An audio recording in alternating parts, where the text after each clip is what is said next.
Small to medium enterprises and unlisted family businesses make up nearly 70% of private businesses in Zimbabwe.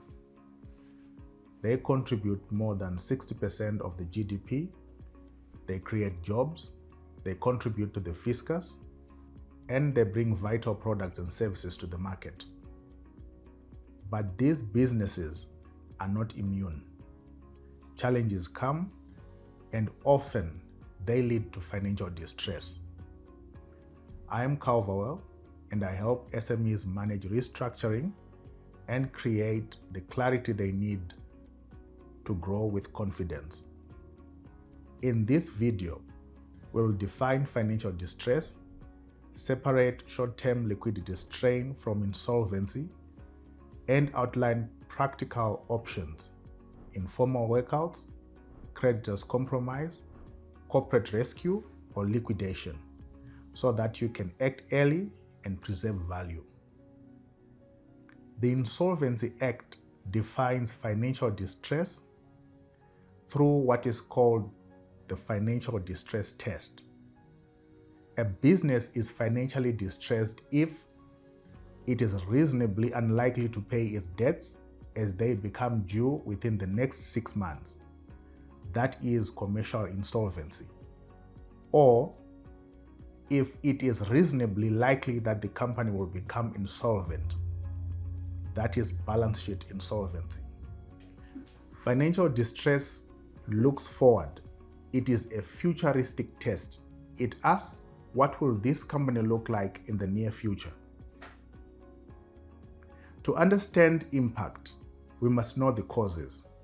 The most common include decline in revenue, where products lose market demand or are replaced by competitors.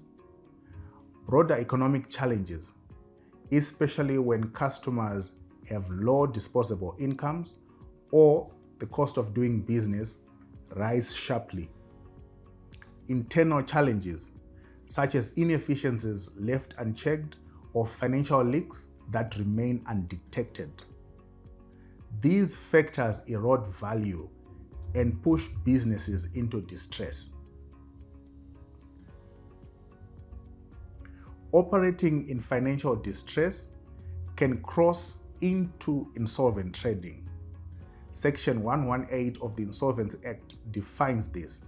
It is when directors incur debt while knowing or having reason to suspect the company cannot pay those debts when they become due.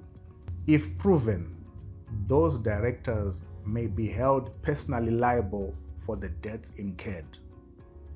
There are two broad ways to respond: informal options, which are not governed by law, and formal options, which are regulated under the Insolvency Act. Informal options include workouts involving open disclosure and collaboration with creditors, restructurings, which adjust operations to unlock or create value. The formal options under Zimbabwe's insolvency regime are three. 1. Liquidation. 2. Compromise. 3. Corporate rescue proceedings. Liquidation is the orderly sale of assets to pay creditors. It closes the business. Assets are sold, debts are settled from proceeds. The court only grants liquidation if there is proof the company cannot pay debts that are due or if liabilities exceed assets. Here it is important to distinguish. Financial distress means struggling to pay debts. Insolvency means failing to pay debts. Liquidation is the last resort. It is applied when the business is severely distressed and no other remedy is practical. Another option is compromise. Section 147 of the Insolvency Act provides for this. It is an arrangement between the business and its creditors to adjust terms of financial obligations. There is no minimum threshold of insolvency required. That means solvent businesses can also use compromise to restructure debt and to avoid heavier proceedings. But not this exemption. A business undergoing corporate rescue cannot propose a compromise. And for a compromise to be binding, it must be sanctioned by the court. The third option is corporate rescue. It should be considered early, at the first signs of financial distress. When informal restructuring seems unlikely and compromise may not succeed, corporate rescue applies. It applies when there is a reasonable prospect of saving the company.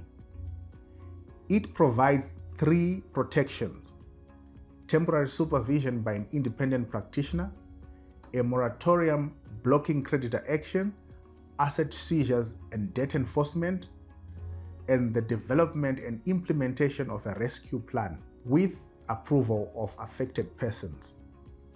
If successful, corporate rescue can bring a company back to solvency and liquidity. Dealing with distress is tough. Many directors fall into hubris. They hope for a miracle. They wait for a deal to land. They gamble on one transaction to save the day.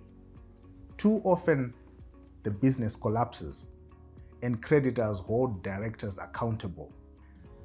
It is always best to act early and always best to seek professional advice. If your business is facing financial challenges, don't wait until it is too late. Explore the formal options: liquidation, compromise, corporate rescue proceedings, and secure the future of your business.